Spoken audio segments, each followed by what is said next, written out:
முடியுமா என்றால் நமது ஜீன்லயே அது இல்லை, நம்மால நிறைவடைய முடிய வாய்ப்பே இல்லைங்க. ஆனா ஃபாரின் எல்லாம் பாத்தீங்கன்னா பெரிய உச்சத்தை பொருளாதாரத்துல வசதியில வாய்ப்புகள் எல்லாம் தொட்டுட்டாங்க. எதற்காக இந்திய மண்ணுக்கு தேடி எங்களை மாதிரி சாமியார்கள் ஆன்மீகம், தியானம், யோகா, கோவில்கள் எதற்காக ஓடி வராங்க? உண்மையிலேயே அவர்களாலும் அந்த உள்நிலையில் அந்த பேரானந்தத்தை, அமைதி தன்மையை அவங்களுக்கு கிடைக்கல. அதை உச்சத்தை தொட்டு பார்த்து வந்துட்டாங்க. நம்ம முன்னோர்களும் ஆரம்ப காலகட்டத்துல புறவுலகத்துடைய உச்சத்தை தொட்டாங்க. தொட்டு முடிச்சுட்டுதான் இதுல நிம்மதி கிடைக்காதுப்பா, அமைதி கிடைக்காதுப்பான்னு சொல்லி அக உலகத்தை ஆராய்ச்சி பண்ண ஆரம்பிச்சாங்க. அந்த அக உலக ஆராய்ச்சியில் மட்டுமே அந்த ஆனந்த தன்மை கிடைச்சிட்டு இருக்குங்க. இதுக்கு நம்ம என்ன பண்ணணும்? அது நமக்கு கிடைக்கணும்னா நான் எளிமையான வழி சொல்லித்தரேன். ரொம்ப ரொம்ப எளிமையான வழி, அதே சமயம் ரொம்ப ரொம்ப கடினமான வழி தான். நீங்க யாரா வேணா இருங்க, நீங்க கடவுளை நம்புறவங்களா இருங்க, நம்பாதவங்களா இருங்க, வியாபாரியா இருங்க, அவசியவாதியா இருங்க, நீங்க யாரா வேணா இருந்துங்க. நிம்மதி என்பதை எல்லோரும் விரும்புகின்ற ஒன்று, மகிழ்ச்சியா இருக்கணும்ன்றத எல்லோரும் விரும்புகிற ஒன்று. இதுக்கு நாம என்ன பண்ணணும் அப்படின்னா, ரொம்ப எளிமையா பாமரத்தனமா சொல்றேன், ஒவ்வொரு தனி மனிதரும் நல்லவராகவும் இருக்க வேண்டும், அதே சமயம் வல்லவராகவும் இருக்க வேண்டும். நீங்க வெறும் நல்லவராக மட்டும் இருந்தீங்கன்னா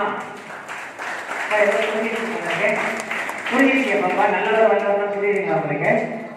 சந்தோஷம்.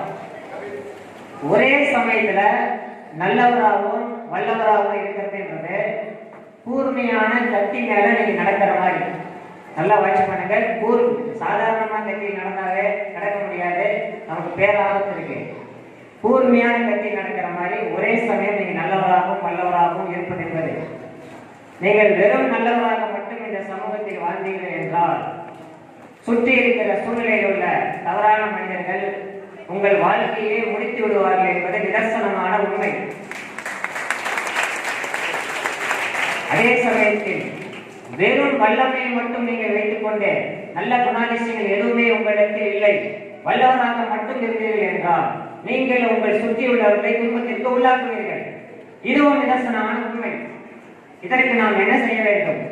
இன்று பார்த்தீங்கன்னா ஒரு சார்பு நல்லவரா இருக்காங்க, இன்னொரு சார்பு வெறும் வல்லவரா இருக்காங்க. இப்படி இருக்கிறப்ப உங்க நிம்மதி தன்மை உங்களுக்கு கிடைக்காது, உங்களை சுற்றி இருக்கிற சமூகமும் நிம்மதியா இருக்காது, உங்க ஜெனரேஷனுக்கும் பிரச்சனைகள் அதிகமாக ஆகும். அப்போ ஒரே சமயத்துல நாம் அந்த நல்ல குணாதிசயங்களையும் வல்லமை மிக்க அறிவு நுட்பங்களையும் ஆற்றல்களையும் நம்மை நாமே மேம்படுத்திக் கொண்டோம் என்றால் எந்த சூழ்நிலை இருந்தாலும் நீங்கள் உங்களை நிம்மதியாக பாதுகாத்து வாழ முடியும். இதுவும் உண்மை. ஏன்னா நீங்க ஏமாறவும் தயாரா இல்லை, வல்லமையா இருக்கீங்க. பிறகு ஏமாற்றவும் நீங்க தயாராக இல்லை, நல்லவராகவும் இருக்கிறீர்கள். கரெக்ட்? இப்படி ஒவ்வொரு தனி மனிதனும் உருவானால் இந்த குடும்பம் கொள்ள வேண்டும். சரி, வல்லமைனா என்ன, நல்லதுனா என்னன்றது ஒரு சின்ன உதாரணத்துல சொல்றேன். இந்த ஒரு உதாரணத்தை வச்சு எது உண்மையான நல்லது, எது உண்மையான வல்லமையானது, மேலோட்டமா மற்றவங்க சொல்றதை வச்சு 4 புக்ல படிக்கிறத வச்சு எல்லாம் நீங்க நல்லது கெட்டது வல்லமையை முடிவு பண்ணக்கூடாது. உங்களுடைய சொந்த அனுபவத்தில் சொந்த அறிவில் உங்கள் மூளையில் அதை செலுத்தி அதன் பிறகுதான் எது உண்மையான நல்லது, எது உண்மையான வல்லமை இருக்கிறது என்பதை நீங்கள் கண்டறிய வேண்டும். அப்படி நீங்க கண்டறிய நுட்பத்தை மட்டும் நீங்க முடிச்சிட்டீங்கன்னா அதன் பிறகு அதை தொடர்ந்து அந்த நுட்பத்தை கடைபிடிக்கும் ஆற்றலானது உங்கள் அனைவரிடத்தில் வளரும். இதுவும் நிதர்சனமான உண்மை. இப்ப அந்த நுட்பத்தை மட்டும் சொல்றேன். சின்ன வயசுல இருந்தே நம்ம எப்படி வளர்க்குறாங்க, யாராவது ஒருவர் நமக்கு தீங்கிழிச்சிடுறாங்க. அந்த தீங்கிழிச்சா நம்ம என்ன சொல்லி வளர்க்குறோம்னா, நம்மளே அப்படித்தான் வளர்த்தாங்க. நம்ம திருப்பி அதை செய்யக்கூடாது, அதை செஞ்சோம்னா இருக்கு பழி வாங்குறது, அவங்களுக்கு நமக்கு என்ன வித்தியாசம், இது செய்யாதீங்கன்னு சொல்லிதான் நம்மளும் வளர்ந்தோம். வர குழந்தைங்களுக்கு அதை நம்ம சொல்லித்தரோம். ஆனா உண்மையான ரகசியம் என்ன தெரியுங்களா? பழி வாங்குதல் என்பது வேறு, கடமை என்பது வேறு.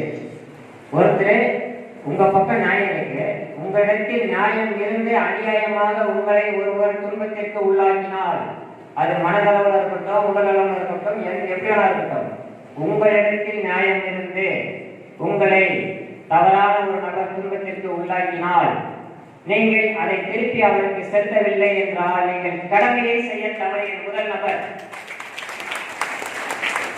கடமையை செய்ய தவறிய முதல் நபர். ஆனால் அவரிடத்தில் நியாயம் இருந்து அதை நீங்கள் திருப்பி செலுத்தினீர்கள் என்றால் அதற்கு பெயர் தான் பழிவாங்குதல். இப்ப நமக்கு நிறைய பேருக்கு பழி வாங்குறதுக்கும் கடமைக்குமே வித்தியாசம் தெரியல. எல்லாமே பழி வாங்க கொடுத்துட்டோம். அப்ப ஏற்கனவே அநியாயம் பண்றாங்க, தவறு பண்றாங்க. திரும்ப நீங்க கவனம் விட்டுட்டீங்க, அந்த கடமை நீங்க செலுத்தல. இன்னும் 2 பேருக்கு பண்ணுவாங்க, 4 பேருக்கு பண்ணுவாங்க, 100 பேருக்கு பண்ணுவாங்க. அப்புறம் எப்படி நல்ல சமூகம் உருவாகும்?